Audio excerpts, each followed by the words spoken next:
오직 성령이 너에게 임하시면 너희가 권능을 받고 예루살렘과 온 유대와 사마리아와 땅끝까지 이르러 내 증인이 되리라 하시니라.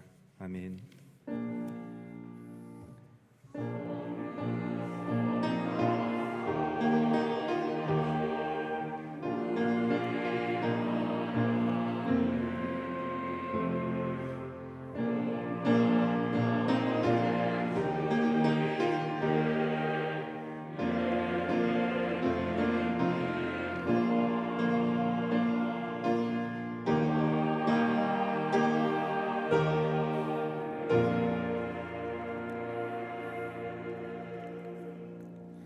우리와 늘 함께 하시는 하나님, 성령 강림 후 첫째 주일 총회 성계 주일 예배로 하나님께 영광 돌리게 하시니 감사합니다.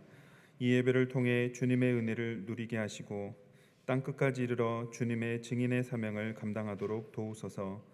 예배의 시종을 주님께 의탁드리오며 예수님의 이름으로 기원합니다. 아멘.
다 같이 우리의 신앙을 사도신경으로 고백하겠습니다. 전능하사 천지를 만드신 하나님 아버지를 내가 믿사오며 그 외아들 우리 주 예수 그리스도를 믿사오니 이는 성령으로 잉태하사 동정녀 마리아에게 나시고 본디오 빌라도에게 고난을 받으사 십자가에 못 박혀 죽으시고 장사한 지 사흘 만에 죽은 자 가운데서 다시 살아나시며 하늘에 오르사 전능하신 하나님 우편에 앉아 계시다가 저리로서 산자와 죽은 자를 심판하러 오시리라. 성령을 믿사오며 거룩한 공회와 성도가 서로 교통하는 것과 죄를 사하여 주시는 것과 몸이 다시 사는 것과 영원히 사는 것을 믿사옵나이다. 아멘. 온 땅이여 여호와께 노래하며 그의 구원을 날마다 선포할지어다.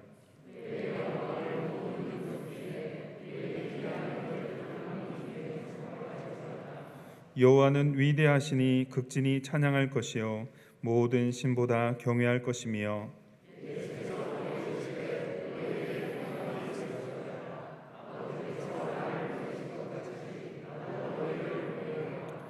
그러므로 너희는 가서 모든 민족을 제자로 삼아 아버지와 아들과 성령의 이름으로 세례를 베풀고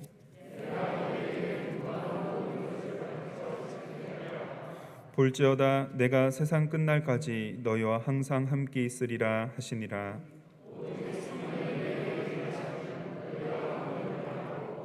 예루살렘과 온 유대와 사마리아와 땅끝까지 이르러 내 증인이 되리라 하시니라. 아멘. 이제 우리의 주인 되신 하나님께 우리의 죄를 다 같이 고백합시다. 약속하신 성령을 보내주신 하나님, 여전히 메마른 심령으로 살아가는 저희들에게 성령의 단비를 부어주시고 사모하는 마음으로 예배 자리까지 나오게 하시니 감사합니다. 그러나 주님, 약속하신 성령을 보내셨지만 저희들은 미처 땅끝까지 이르러 주님의 증인된 삶을 살아내지 못하고 있나이다. 세상의 소금과 빛으로 보내셔서 녹아지고 빛을 내라 하셨건만 여전히 나 자신의 안일과 유익만을 추구하며 선교의 사명을 감당하지 못하고 있습니다. 또한 한 영혼이 천하보다 귀하다는 것을 잘 알면서도 오히려 말과 행동으로 타인에게 상처를 주며 전도의 문을 가로막았습니다. 주님, 저희들의 죄와 허물을 용서하여 주옵소서. 예수님의 이름으로 기도드립니다. 아멘. 이제 나와 하나님만이 아는 죄를 침묵으로 참회합시다.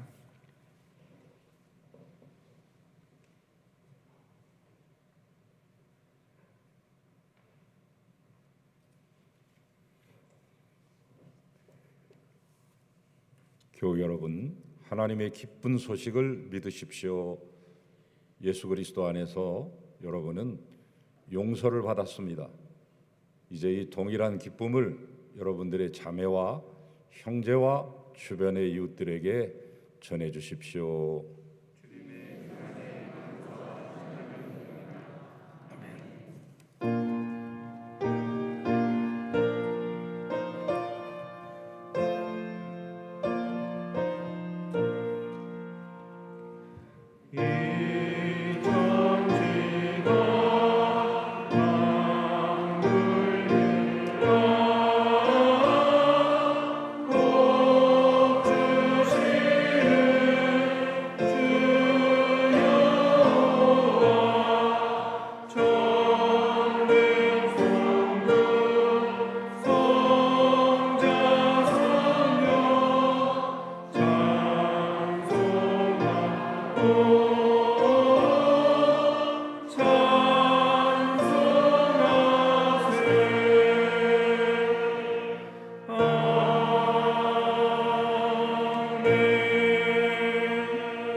사랑의 주님, 오늘 거룩한 주일을 맞이하여 주일 예배를 드리게 하시니 감사를 드립니다. 오늘 우리가 마음과 정성을 다해 주님께 예배드림으로 주님께서 기뻐 받으시는 예배가 되게 하시옵소서. 오늘 목사님께서 이선우 신앙 아닌가요? 라는 제목으로 말씀을 선포하실 때 그 말씀을 우리가 아멘으로 받아 그 말씀이 우리에게 생명의 말씀, 능력의 말씀이 되게 하시옵소서. 사랑의 주님, 러시아가 우크라이나와 전쟁을 일으킨 지 이제 100일이 지나가고 있는데 전쟁이 치열하여 수많은 사람들이 매일 죽어가고 있습니다. 주여, 러시아 푸틴의 탐욕으로 인해 무고한 생명이 수없이 죽어가고 헤아릴 수 없는 재산 피해가 나고 있는데 주님, 속히 이 전쟁이 종식되고 세계 평화가 이루어질 수 있도록 도와주시옵소서. 주님, 러시아와 우크라이나 전쟁으로 인해 세계 물가가 상승하고 에너지와 식량 문제도 심각하며 미국과 영국, 우리나라를 비롯한 서방과 러시아와 중국, 북한의 대결로 신냉전 시대에 접어들고 있습니다. 주님, 새로 대통령이 된 윤석열 대통령이 하나님을 경외함으로 인해 주님께서 주신 지혜로 이 난국을 잘 헤쳐나갈 수 있도록 주님 도와주시옵소서. 주님, 그동안 우리 교회가 코로나로 인해 교회 행사를 갖지 못했는데 이제 6월부터 본격적으로 교회 행사를 갖게 하시니 감사를 드립니다. 지난주에 전체 여신도의 수련회에 많은 여신도 회원들이 참여해서 은혜 가운데 갖게 하시니 감사를 드립니다. 오늘부터 유치부 여름 성경 학교를 진행하고 또 유아부 여름 성경 학교도 6월 25일, 26일 개최합니다. 그리고 7, 8월에는 유년부, 초등부, 청년회가 성경 학교와 수련회가 있습니다. 오랜만에 대면을 갖게 되는 이번 우리 교회 학교 여름 성경 학교와 수련회에 학생들과 청년들이 적극 참여하여 믿음을 회복하고 주님이 주시는 은혜와 사랑을 풍성하게 경험하는 시간들이 되게 하시옵소서. 주님, 담임 목사님과 함께하는 교구별 모임도 6월 10일부터 시작하여 4일에 걸쳐 진행됩니다. 주님, 이번 교구별 모임을 통해서 우리 성함교회 교구와 구역 모임이 더욱 활성화되게 하시고 모이게 힘쓰며 더욱 주님 안에서 은혜가 풍성하고 서로를 위해 중보 기도하는 교구와 구역이 되게 하시옵소서. 사랑의 주님, 우리 성함교회에 많은 환우분들이 있습니다.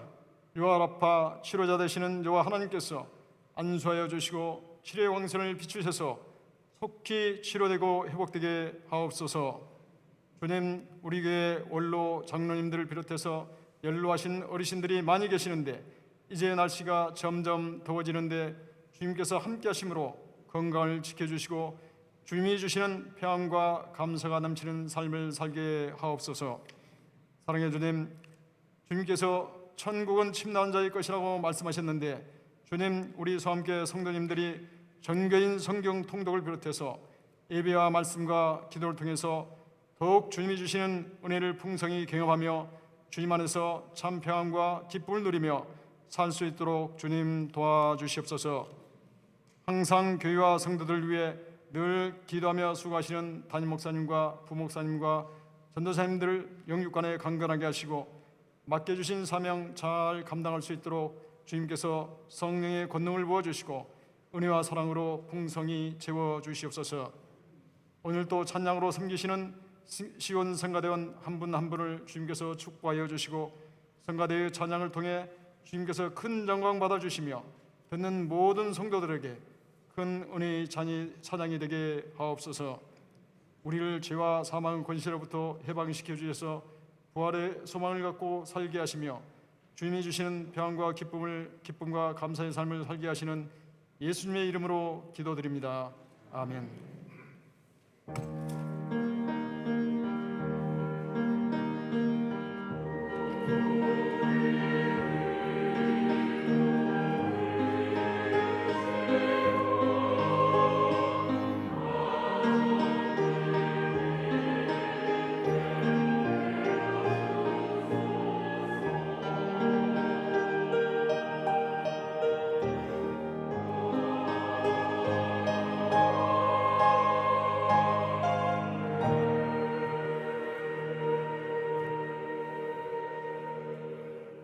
우리 주 예수 그리스도께서 주시는 은혜와 평강과 긍휼과 복이 여러분과 함께 하시기를 빕니다. 샬롬.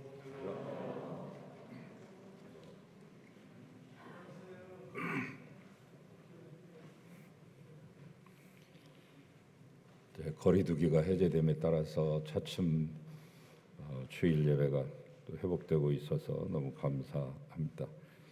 그래도 몸이 약하시고 또 아직까지도 또 힘드신 분들이 많이 계시는데 기도해 주시기를 바라고, 또 조심하시다 보니까 못 오시는 분도 계시는데 오늘 또 오랜만에 오신 분들, 장로님, 권사님도 계십니다.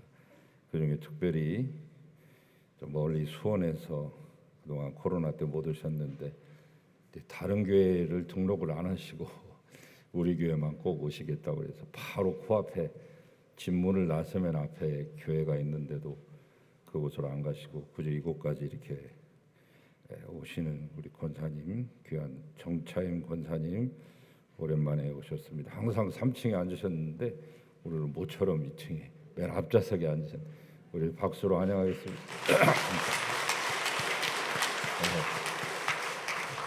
권사님 자리에 앉으시죠. 예.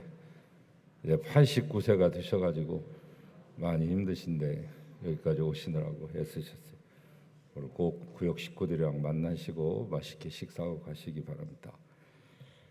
오늘은 이성순 권사님 양쪽 무릎 수술하시고 퇴원하셔서 집으로 오셨어요. 경과가 많이 좋은 중에 계시고요.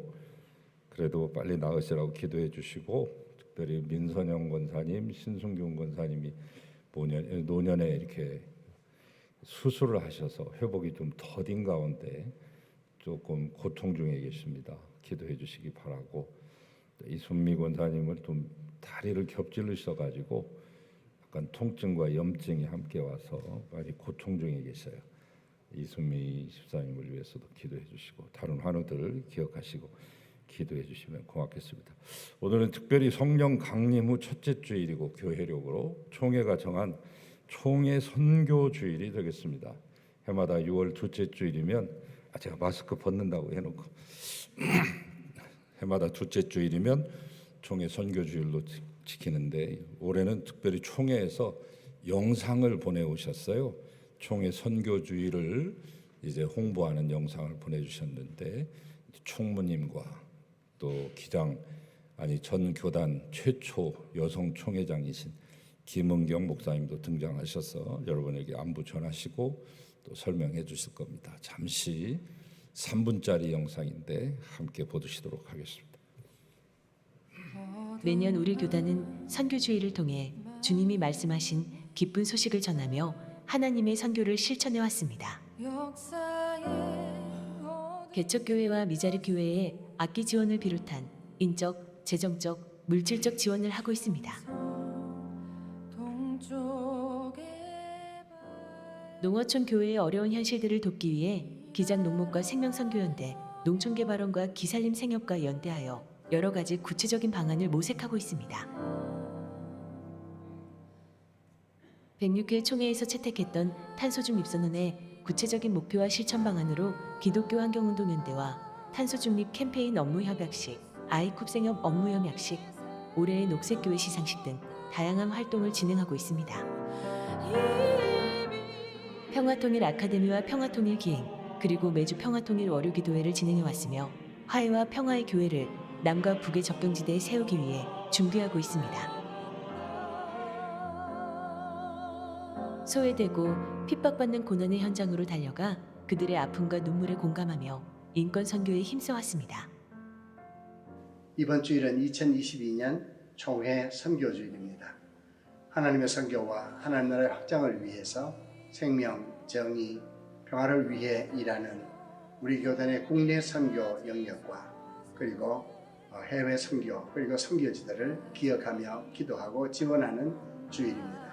전국교회가 함께 총회 선교주일을 지켜주시고 한마음으로 총회 선교주일 헌금에도 참여해 주시면 감사하겠습니다. 총회 선교주일 헌금은 교단이 감당해야 할 모든 선교 사역에 귀하게 사용됩니다. 현재 7명의 기장군목단을 중심으로 건강한 신앙훈련과 진중 세례식을 통한 다음 세대의 군선교에 앞장서고 있습니다. 국제협력 선교동역자를 파송해 땅끝까지 복음을 전하고 에큐메니칼 운동을 통해 하나님 나라 확장에 최선을 다하고 있습니다. 이 밖에도 우리 교단은 병원 선교와 장애인 선교, 이주민 선교, 그리고 재해 때문에 고통받는 이웃들에게 주님의 사랑을 전하는 귀한 사명을 감당하고 있습니다. 평화의 왕 예수 그리스도의 이름으로 문안합니다. 어두움 후에 빛이 오는 것처럼 지금은 포스트 코로나 시대가 열리고 있습니다. 이제는 하나님 나라의 회복 그리고 치유의 시간입니다. 마음을 다하고 뜻을 다하고 힘을 다하여 하나님을 사랑하고 이웃 사랑을 실천하는 2022년 총회 선교주일이 되기를 바라며 성령의 충만한 은혜가 함께 하시기를 빕니다. 1600여 개 교회 30만 성도와 목회자 여러분, 이 땅 가운데 하나님의 뜻을 이루어가는데 함께 해주십시오. 여러분의 헌신을 통해 어두워져가는 세상 가운데서 생명, 치유, 회복의 빛을 밝히는 교단으로 귀하게 쓰임 받게 될 것입니다.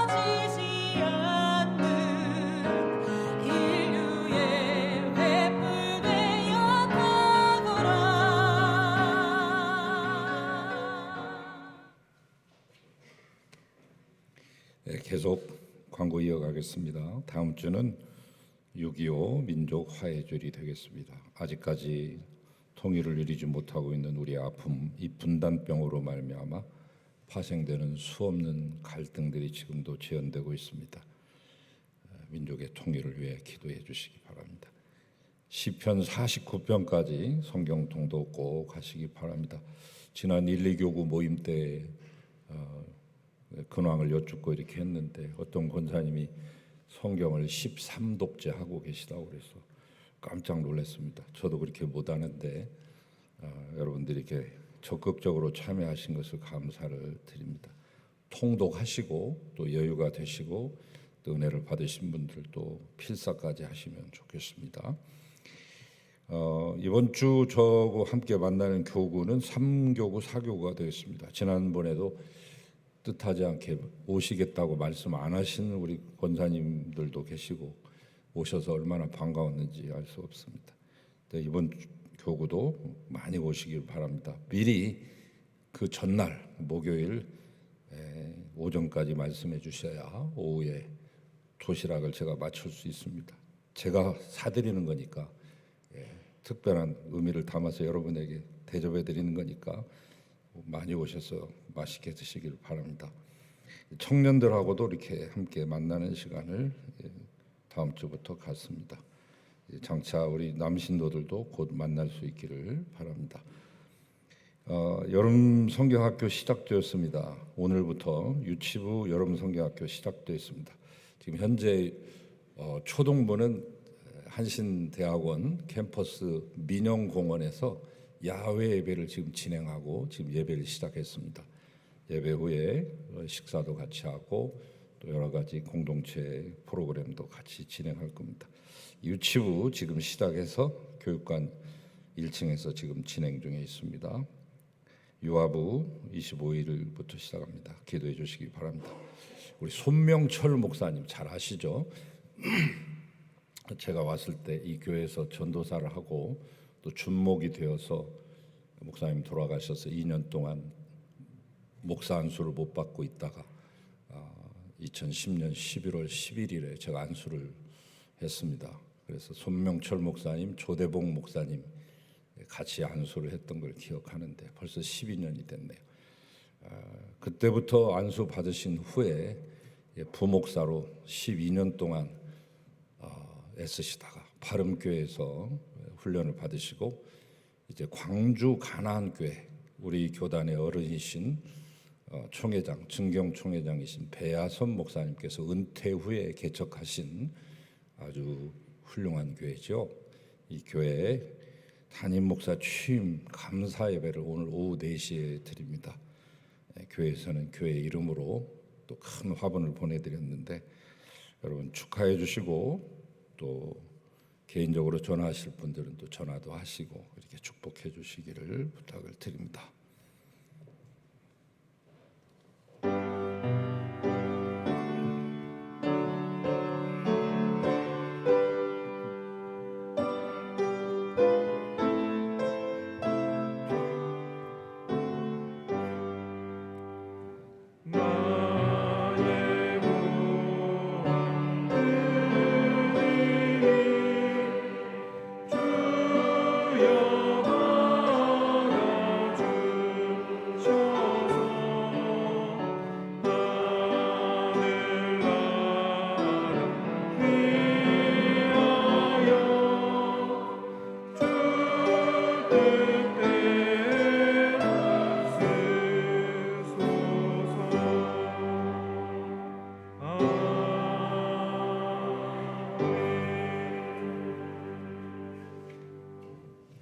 하나님 아버지 감사합니다. 이 더위 가운데서도 저희의 건강을 지켜주시며 이 자리까지 인도하신 하나님 감사합니다.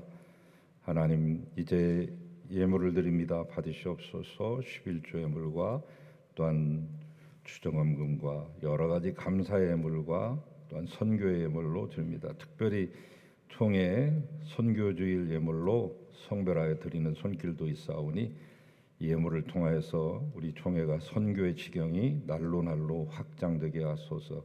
국내 선교, 해외 선교와 또한 군 선교와 또한 장애인 선교와 모든 인권 선교가 원활히 잘 이루어지게 하시고 하나님의 나라가 세워지게 하소서. 범사에 감사하여 강단에 구주로 올려드리는 권사님 홀로 되셨는데 위로해 주시고 평강을 주시며 자녀들의 복을 더하시고 은혜를 더하소서. 예물이 쓰여지는 곳곳마다 하나님의 나라가 세워지기를 간절히 바라옵고 이제 바친 모든 가정과 귀한 모든 심령들 가운데 은혜의 은혜, 평강의 평강, 복의 복을 더하소서. 예수 그리스도 이름으로 축복하고 기도하나이다. 아멘.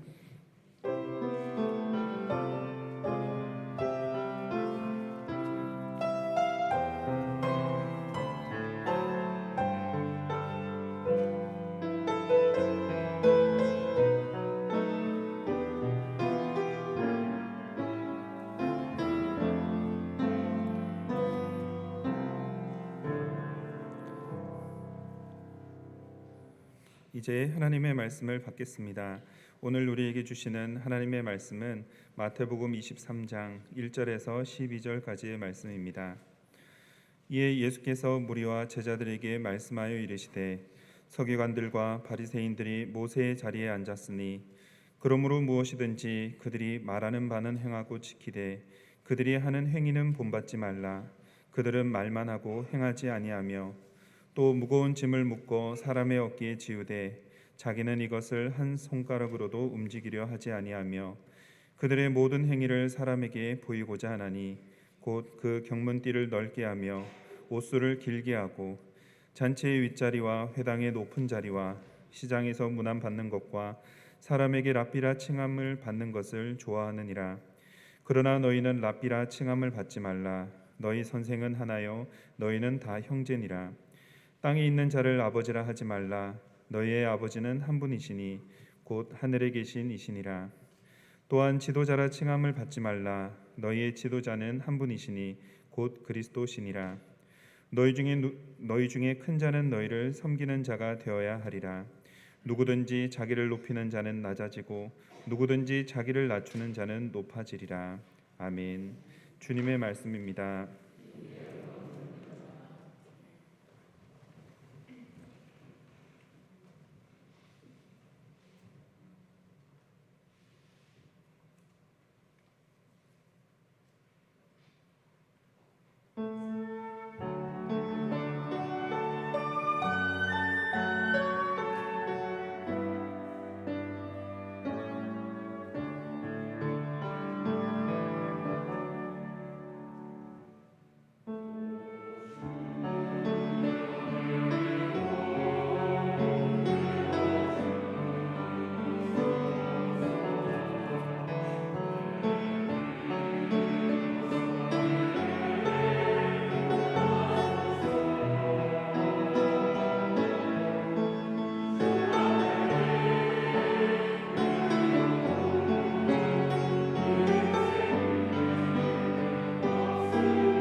아멘.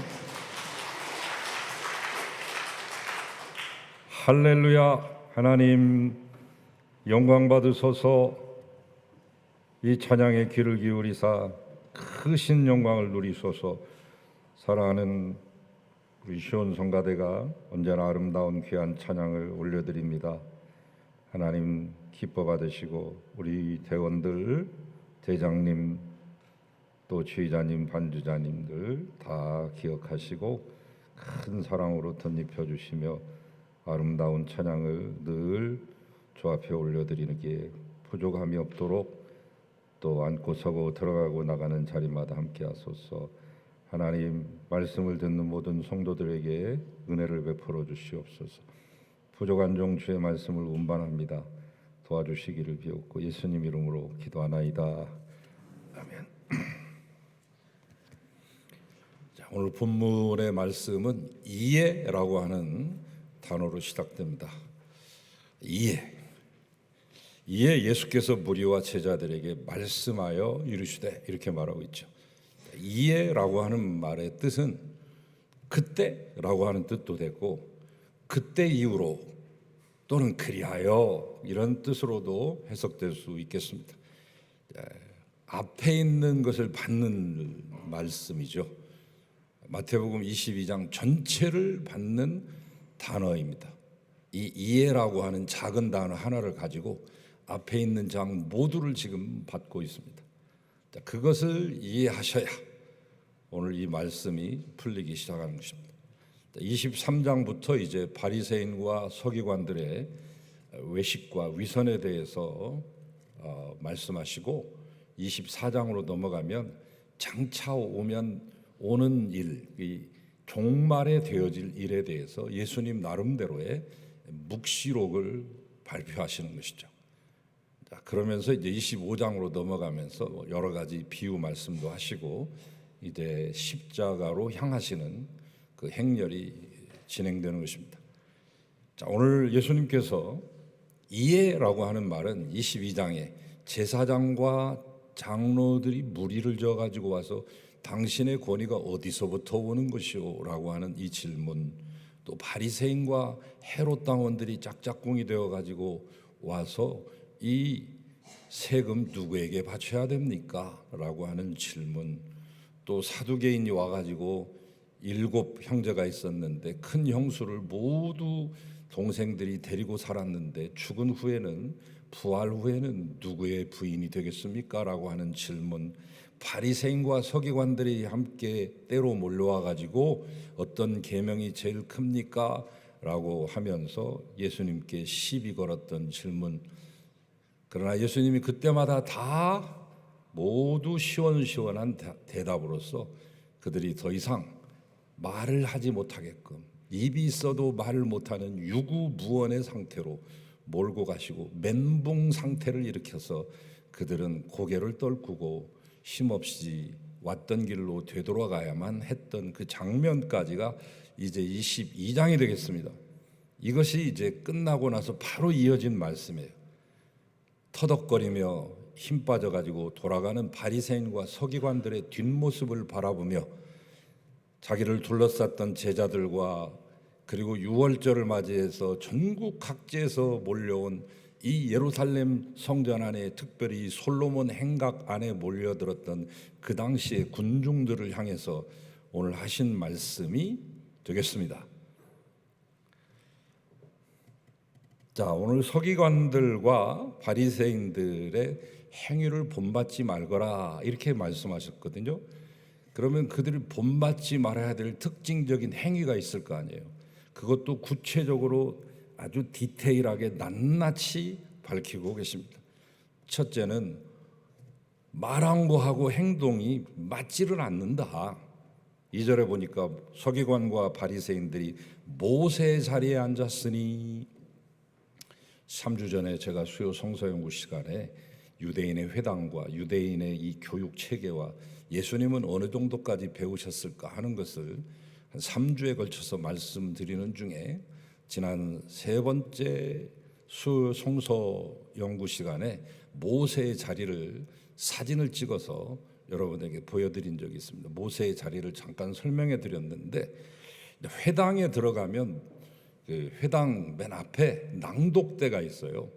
그러면 그날에 이 낭독하는 사람이 성경 말씀을 보관하는 보관 장소에서 그걸 잘 정중하게 끌고 와가지고 이것을 펼쳐가면 두루마리죠. 펼치면서 양피지 두루마리를 펼치면서 그날의 성경을 낭독합니다.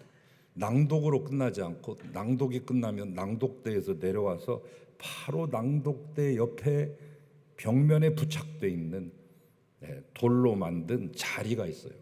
그 자리에 앉는 거죠.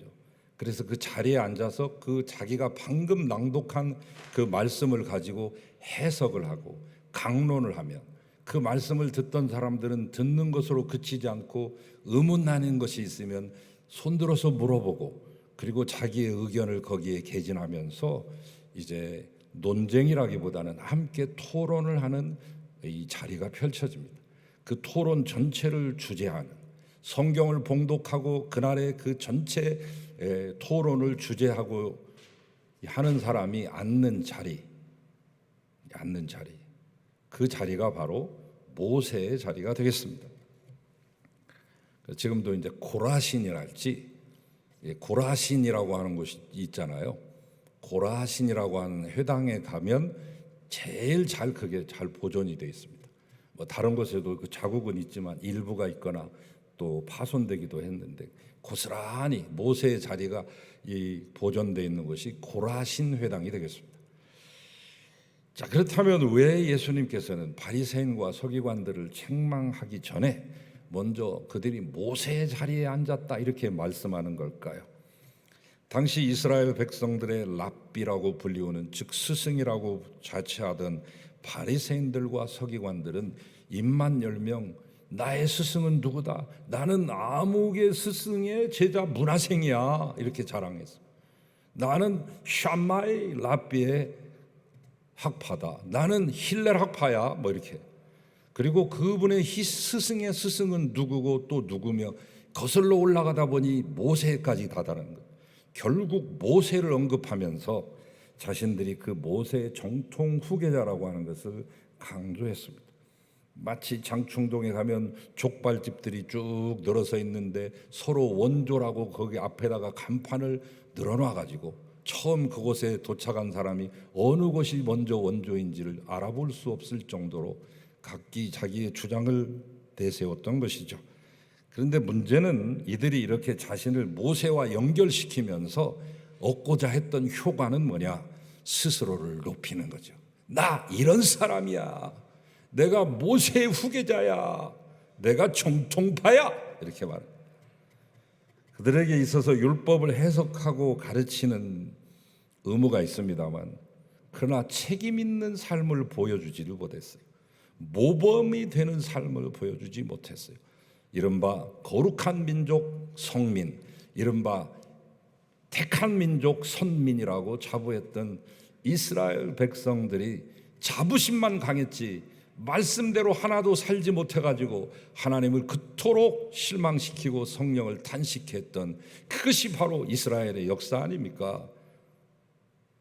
아브라함의 자손이라고 하는 자부심만 있었지 아브라함께서 보여준 믿음의 행위를 한 번도 보여주지 못했던 그들과 마찬가지로 지금 떠들고 있는 이 바리새인과 서기관들도 그런 사람들이었습니다. 그러므로 주님께서는 높은 자리를 탐하면서 그에 상응하는 믿음과 경건이 없었던, 경건의 모양은 있으되 경건의 능력을 갖추지 못했던 바리새인들과 서기관들의 위선을 꼬집고 굳이 책망하셨던 것입니다. 그렇다면 이 책망은 비단 그 당시에 바리새인과 서기관들에게만 국한된 것인가? 아니라는 거죠. 여기에 문제점이 있고 심각성이 있습니다. 우리 역시 바리새인과 서기관처럼 높은 자리에 오르기는 좋아하면서도 그에 합당한 책임과 의무를 쉽게 잊어버린다는 데 있습니다.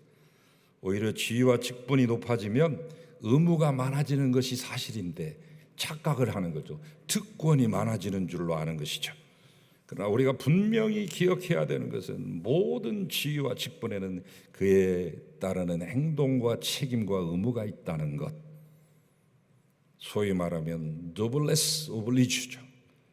이 정신은 온데간데 없고 특권만을 기대하는 사회이기 때문에 우리가 살아가기 어려운 것입니다. 노블레스 오블리주라고 하는 말은 원래 말 그대로 문자 그대로 번역하면 귀족은 의무를 가진다 그렇지. 이 말 뜻인즉 높으신 분들에게는 그 높으신 분들에 따르는 도덕적인 의무와 사회적인 책무가 주어진다 그런 뜻입니다.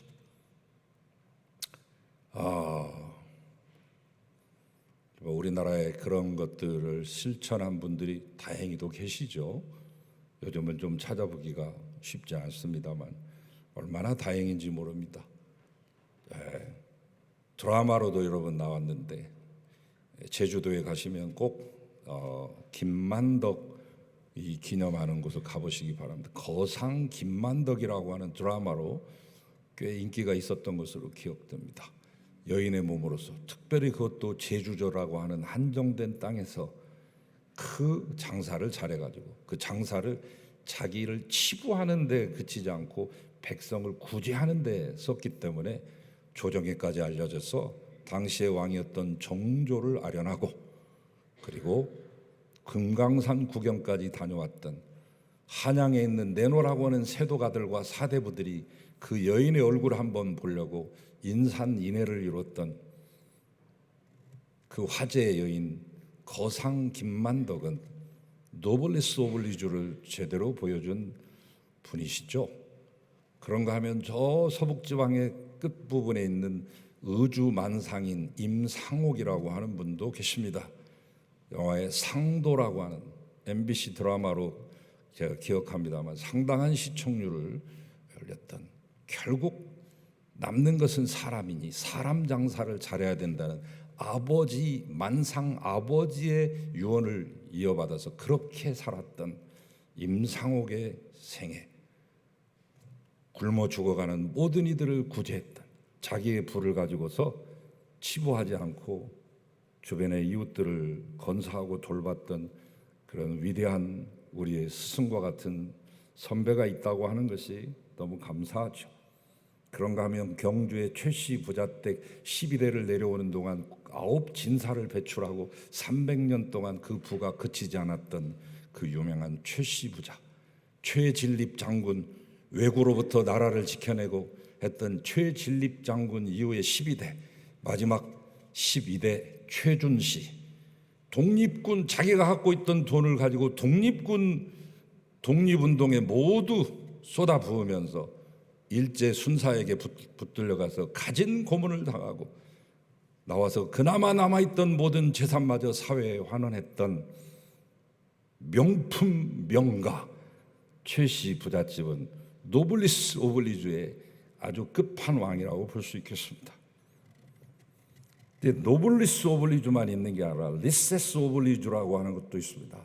노블리스 오블리주는 주로 사회적인 높은 지위에 있는 사람들이 그 책무를 다하는 것이고, 리세스 오블리주는 돈을 많이 가진 사람들이 하는 것입니다. 돈을 많이 가진 사람들이 사회에 환원하고 수많은 사람들을 구제하는 그런 행위를 가리켜 리세스 오블리주라고 하는데, 이 리세스 오블리주와 노블리스 오블리주가 함께 만난 사건이 있죠. 그 이름도 유명한 백년 전쟁이 되겠습니다. 잔다르크가 등장하는 그 백년 전쟁, 1337년부터 1453년까지 무려 116년 동안 진행되었던, 영국이 프랑스를 이제 쳐들어갑니다. 늘 프랑스의 속국처럼 살았어요. 영국은 그 당시 이름이 없는 것입니다.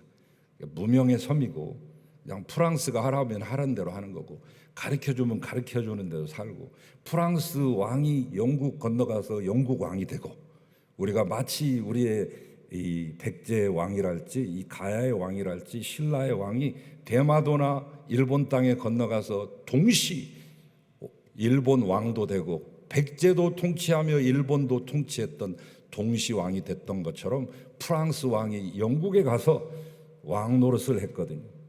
그래서 음식도 영국에는 영국 음식이 없습니다.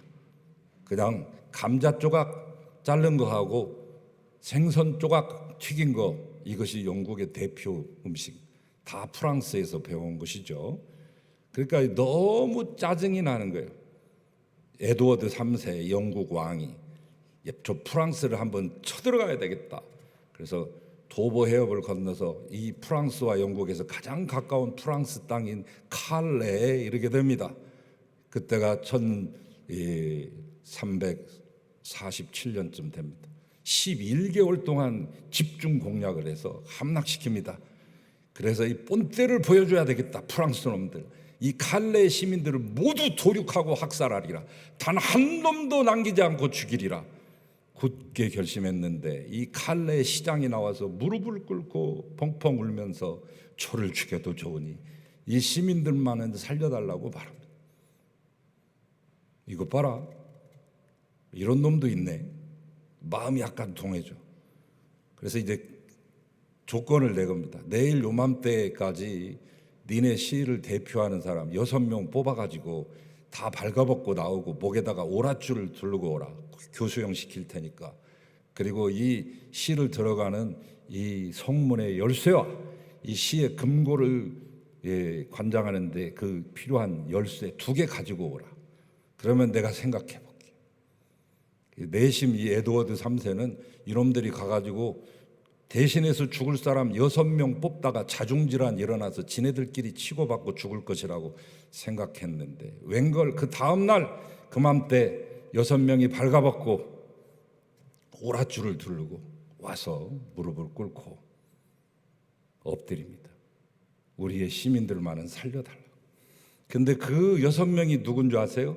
그 시에서 가장 부자인 부자와 그리고 그 시를 대표하는 시장과 가장 유명한 상인과 그리고 가장 능력 있고 유능한 변호사를 비롯한 6명이 자진해서 그곳에 온 것입니다. 이 계획대로 안 돼가는 거예요. 더더군다나 이 에드워드 3세 이 부인은 마침 왕자를 잉태하고 있었는데 에드워드 3세 부인이 누구냐면 프랑스 사람이에요. 자기 조국의 사람들이 죽어가는 것이 안타까웠는지는 모르지만 핑계를 뭐라고 대냐면 여보 이 뱃속에 왕자가 들어있는데 오늘 왕자가 여기 사람들이 죽는 광경 보면 좋겠어요? 피를 보면 좋겠냐고요? 왕자를 생각해서라도 제발 이들을 용서해 주세요. 그래서 이 에드워드 3세는 마지못해서 또한 한편으로는 감격했겠죠. 이 칼레를 대표하는 6명의 이 시민들을 다 풀어주고 거기에 학살하려고 했던 계획을 모두 백지화했습니다. 그래서 지금도 그 칼레에 가면 6명의 칼레 시민들이라고 하는 작품으로 청동상으로 주조가 되어 있는데 그 작가는 그 이름도 유명한 생각하는 사람이라고 하는 작품을 만든 오규스트 로댕이죠. 그때 찍을 때 12개를 찍어냈습니다. 전 세계에서 12개밖에 없습니다. 그 작품이. 그런데 그 작품이 우리나라에 와 있습니다. 서울 중구에 가면 로댕 전시관이라고 하는 곳에 그 12개 중에 하나가 우리 작품이 되어 있습니다. 꼭 가서 한번 보시기 바랍니다. 노블리스 오블리주의 끝판왕이죠. 로마가 멸망한 원인은 10가지 이상 더 많이 될 수 있습니다. 아주 구체적으로 제가 말씀드릴 수 있지만 가장 큰 원인은 노블리스 오블리주가 무너진 것이기 때문에 시오노 나나미가 10권에 걸쳐서 쓴 로마인 이야기에 보면 시종일관 얘기한 거예요. 로마를 2000년간 지탱시켜서 기원 전 7세기부터 기원 후 15세기까지 있었던 게 로마입니다. 1000년이 아닙니다. 2000년입니다. 동로마 서로마로 나눠져서 동로마가 1453년에 망하는 그 순간까지 2000년 이어진 그 전통은 뭐냐? 왜 그것이 깨지게 되냐? 유지된 것은 노블리스 오블리주 때문이요, 멸망한 것은 노블리스 오블리주가 무너졌기 때문이다. 여러분, 원로원의 가장 높은 이 어른들이 전쟁이 나면 모두 나갔습니다. 앞장섰습니다. 그래서 전쟁이 끝나고 나서 보니까 원로원의 3분의 1이 다 죽었습니다. 우리의 말하면 국회의원 300명이 다 전쟁에 나가서 싸워가지고 100명이 다 죽은 꼴입니다. 그들은 전비, 세금 자기가 다 내고 전쟁에 나갔고 자기의 모든 부를 사회에 환원하는, 가장 어려운 일에 가장 앞장서고 가장 힘든 일에 가장 앞장서서 했던 그 전통이 있었기에 2000년을 이어왔는데, 후반기에 가서 전쟁에 안 나가고 돈 줘가지고 용병 사가지고 내 대신 나가라고 그러고 거기에 불법을 저지르고 탈법을 하고 탈세를 하는 이런 것들이 생겨나면서 로마는 서서히 기울어졌고 로마는 멸망한 것이죠. 여러분, 우리나라에서 이 노블리스 오블리주와 리세스 오블리주가 지금 있습니까? 전쟁이 일어나면 지금의 장관들과 국회의원들이 제일 먼저 전쟁에 나설 수 있겠습니까? 군대 안 갔다 온 사람들이 거의 다 태반이고 90%인 그분들이 애국의식이 있습니까? 총을 잡을 줄 알겠습니까? 우리나라의 최고의 1, 2, 3, 4, 5위를 달리는 대기업들의 회장과 재벌 2세와 재벌 3세까지 지금 4세까지 이르렀는데 그들 중에 대부분은 다 군 면제자들이요, 그들이 하고 있는 모든 것들이 다 세계적인 기업이라고 말하지만 국민의 눈물을 흘리게 하고 탈세와 불법과 부정과 불의를 통해서 획득한 분데, 어디에 노블리스 오블리주가 있으며 어느 곳에 리세스 오블리주를 찾을 수 있겠습니까? 이것은 한국 교회 현실을 들여다봐도 그렇습니다. 다 그런 건 아니지만 교회의 직분을 감투나 계급쯤으로 생각하는 그리스도인들이 많아졌다는 것이죠. 모든 직분에는 거기에 알맞는 책임과 의무가 있다는 사실을 잊은 채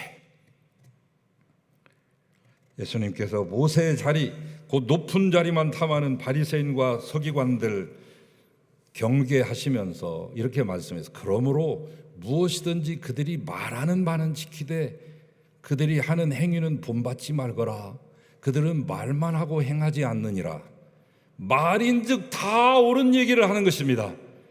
그러나 그 자리에서 내려와서 현실로 돌아가면 전혀 자기가 했던 말대로 하지 않습니다. 시건을 하는 거죠.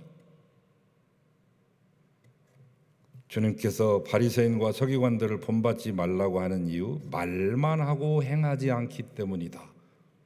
언행이 일치되지 않습니다. 이것을 우리는 표리부동이라고 말하며 다른 말로 위선이라는 두 글자로 씁니다. 우리는 언제나 말과 행동이 일치하는 삶을 살아야 돼요. 안타까운 것은 많은 성도님들이 예수님을 믿고 나신 후에도 여전히 말과 행동이 일치되지 못하는 삶을 살고 있다는 것이, 세상으로부터 표리부동하고 위선적인 사람들이 가득 찬 집단으로 질타를 당하고 그로 인하여 하나님의 영광을 크게 훼손시키는 것도 이처럼 1000만이 넘는 성도들이 말만 번지르게 하지 그에 준하는 삶을 살아내지 못하고 있기 때문입니다. 물론 목회자도 그 예외는 아니겠습니다. 5절에 보면 이들은 그 모든 행위를 사람에게 보이고자 하는, 그들이 차는 경문의 띠를 넓히며 옷수를 길게 늘어뜨리고 있다. 경문, 테필린이죠. 하나님의 말씀이 적혀 있는 그 핵심의 그 말씀을 작은 쪽지 양피지에다가 해서 둘둘 말아가지고 박스 같은 곳에 넣어서 시계처럼 왼쪽 팔 안쪽에다가 손목에 하는데, 이것을 고정시키려고 하면 이 팔 전체에다가 둘둘 감아야 됩니다. 7번 감는 식도 있고 9번 감는 식도 있습니다만 이 감는 띠의 넓이를 더 넓게 넓힐수록 멀리서도 이야, 저 사람이 진짜 율법을 잘 지키는 사람이구나, 이 시각적인 효과, 과시적인 효과가 나타나니까 경문을 넓힌다는 건 그런 것입니다. 또 하나는 뭐냐면 옷술, 찌찌트. 이스라엘 사람들이 이 겉옷에 이 네 귀퉁이에다가 다는 거죠. 단청색으로 청색 푸른 빛을 띠면서 이 율법의 신성함, 순결함을 나타내기 위해서 아주 청청한 빛에, 저 코발트색보다 더 청청한 이 청청한 빛에, 산토리니 앞바다보다 더 청청한 그 빛을 띤 이 석류 형상을 가진 술을 단다는 거죠. 이게 찌찌트인데 하나님의 계명을 나는 이렇게 잘 지킵니다 라고 해요. 나쁜 거 아니에요. 하나님이 하라고 했으니까 하는 거예요. 그러나 본질을 잃어버리고 정신을 잃었다고 하는 것이죠. 이 경문 띠를 넓게 하기 위해서 돈을 더 많이 투자하고, 이 찌찌트 옷수를 더 멋있게 하기 위해서 명품 가게에 가가지고 수백만 원 들이고 나는 누구에게서 이것을 맞췄다라고 그런 자랑질이라고 하는, 본질이 호도된 하나님 앞에 바로 서기 위해서 하는 건데, 사람을 의식하고 사람에게 보여주는 일개 장식품 액세서리로 전락해버리고 만 거죠. 외식하는 자라고 하는 것은 원래 배우를 말하는 겁니다.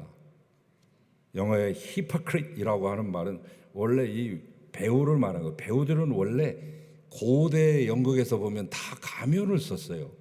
그리스 로마의 이 연극장에서도 그랬고, 저 일본에 가면 노라고 하는 전통 연극이 있는데, 가부키만 아시죠? 노가 원래 전통 연극이에요. 탈을 쓰는, 가면을 쓰는.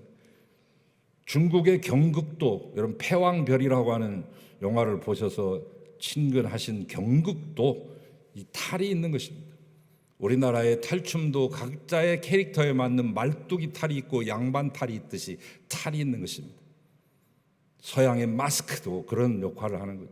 그들은 모두 통굽으로 된 장화, 킬힐 장화를 신고 멀리서 봐야 되니까, 그리고 얼굴이 보일락 말락 7,000명 내지 15,000명 모이는 야외 극장에서 공연해야 되기 때문에 저 끝에 꼭대기에 있는 사람도 저 등장한 배우의 캐릭터를 분명히 읽어낼 수 있어야 되니까, 그런 서비스 차원에서라도 탈을 반드시 썼던 것이죠. 그래서 배우는 탈을 쓰는 사람, 여기서 페르소나가 나왔고 여기서 person이 나왔고 personality가 탄생한 단어가 되는 것인데, 본인의 삶과는 전혀 다른 삶을 보여주는 거 아니에요. 아주 비굴하고 찌질한 사람일지라도 거기에 나가서는 멋진 귀공자가 되고 멋진 젠틀맨이 될 수도 있는 것이죠. 안타까운 것은 옛날이나 지금이나 우리 교회 안에도 외식하는 연극 배우들이 많이 등장하고 있다는 것이죠. 지금부터 제가 말씀드리는 한 사람을 들어보시고 힌트를 드리니까 이 사람이 누군지 한번 알아맞혀 보세요. 그는 기독교 용어를 자유자재로 사용했습니다. 그는 전능자의 축복과 기독교인의 신앙 고백이 자신의 새로운 정부의 정신적인 기둥이 될 것이라고 말했습니다. 그는 역사적인 책임감으로 가득 찬 아주 신중한 사람으로 여겨졌습니다. 그는 각종 신문, 특히 기독교계의 신문에 종교적인 글을 많이 실었던 사람입니다. 그는 자신이 보던 너덜너덜한 성경을 모든 사람들에게 보이면서 자신의 힘이 바로 여기서 나온다고 외쳤던 사람입니다.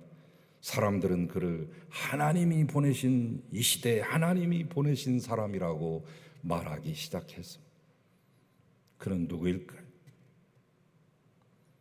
바로 그는 세계 제2차 대전을 일으키고 600만 명의 유대인을 무참히 학살한 희대의 독재자요 살인마인 아돌프 히틀러입니다. 겉으로 보기에는 참으로 종교 박사입니다. 원래 미대를 꿈꿨던 미술학도요 아티스트입니다. 정말로 그가 저기 했으면 신부가 되든지 목사가 됐었을 사람이기도 하죠. 그러나 밖으로 보이는 그 번들어한 외모와는 달리 내적인 삶은 전혀 없었고 외식과 거짓으로 가득 찬 사람이었기에 독일 전체가 다 속아 넘어갔고 유럽 전체가 다 속아 넘어갔습니다. 수천만 명의 생명을 잃은 2차 세계대전을 일으킨 원흉인데 말입니다. 지금 이 시간 각자의 얼굴을 들여다보십시오. 그리고 가식의 탈을 벗어버립시다. 어느 날 하나님 앞에서, 심판대 앞에서 우리의 모든 거짓과 허위는 설 곳이 없게 되고 우리의 참된 모습만 드러나게 될 것입니다. 하나님 앞에 우리는 숨길 것이 없습니다. 더 높은 자리에 누가 앉을 거냐 다투고 있는 우리의 인간들에게 주님은 놀라운 말씀을 하셨습니다. 모든 사람이 낮고 천하다고 싫어하는 그 십자가를 가리켜 가장 영광스러운 자리라고 말씀했습니다. 당신이 십자가에 달려 돌아가실 일을 가리켜 내가 높이 들릴 것이라고 말했습니다. 가룟 유다가 예수님을 팔아먹기 위해서 최후 만찬 허겁지겁 먹고 어둠 속으로 사라지는 그 광경을 볼 때 가룟 유다의 그 뒷모습을 제자들과 함께 바라보면서 지금 인자가 영광을 얻었다 이렇게 말했어요. 오늘 본문 마지막 말씀, 누구든지 자기를 높이는 자는 낮아지고 누구든지 자기를 낮추는 자는 높아지리라 말씀하셨습니다. 어째서 회당의 잔치의 상석이 진짜 상석이 아니요 가장 낮고 천하며 수치스러운 십자가가 최고의 상석이 될 수 있을까요? 여러분, 당시 서기관들과 바리새인들 높은 자리만 탐하던 그들이 그들의 바람대로 됐습니까? 아닙니다. 오늘날 그들은 위선자의 대명사가 되었을 뿐입니다. 하지만 겸손하게 나귀를 타고 오셔서 그 아무도 지지 않으려고 하는 치욕과 고난의 십자가를 친히 지셨던 주님께서는 영광의 보좌에 앉으셔서 영원토록 만인과 만물의 찬양을 받고 계시지 않습니까? 여러분, 과연 어느 자리가 가장 진정한 상석인가를 분명하게 볼 수 있는 지혜로운 분들이 되십시오. 그리하여 세상 모든 사람들이 이 땅의 상석으로 향하고 달려가는 동안 우리는 아무도 쳐다보지 않는 저 십자가로 달려가야 합니다. 바로 그때 예수님께서 승리와 영광의 면류관을 여러분에게 쓰여 주실 줄로 믿습니다. 하나님 감사합니다. 십자가 없이 영광이 없음을 알게 하시고 하나님 오늘 또 십자가를 향해 달려가게 하시며 부활의 영광, 영생의 영광이 주어지게 하소서.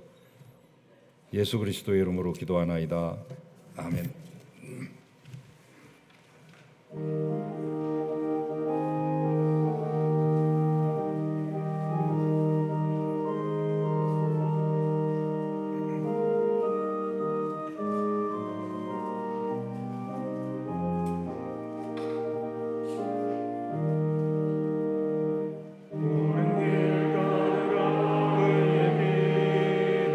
세계 만민을 잠든 길, 이 길 따라서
이제는 주 예수 그리스도의 은혜와 아버지 되시는 하나님의 사랑과 보혜사 되셔서 우리를 위로하시고 감동시키시며 의로운 길로 이끌어 주시고 격려하시고 돌봐주시는 성령님의 교제하심이 오늘의 귀한 예배를 드리고 이 세상 험난한 곳으로 다시금 파송되는 사랑하는 모든 주의 백성들과 이 땅의 형제 자매들 위해 이제로부터 영원히 함께 하시기를 간절히 축원하옵나이다. 아멘.